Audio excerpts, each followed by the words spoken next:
Siis... Joo. Niin, tää on Ankka-vlogi.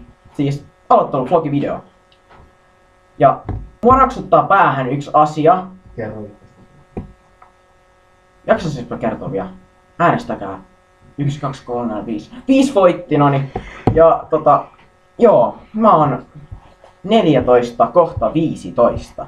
Ja minulla on risti kaulassa, pääsin juuri ripiltä. En oikeesti päässyt. Niin noin. Lappeenrannassa, en oikeesti. Porissa ja mä halusin, kun mua vittu, miten mä,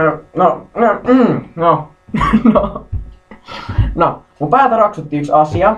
Se on se, kun te homot siellä koulussa otatte niinkun, tää koskee siihen sosiaalisuuteen, kun niinkun jokaisen koulun käytävällä on jonneja pelaamassa kännykällä ja sitten ne vaan pelaa siellä kännykällä, ne ei puhu toiselle saatana mitään. Ja mua vituttaa se, koska mä itse pelaan tuolla futista, en oikeesti, mä teen jotain randomia pelaa kännykällä siellä niin kuitenkin.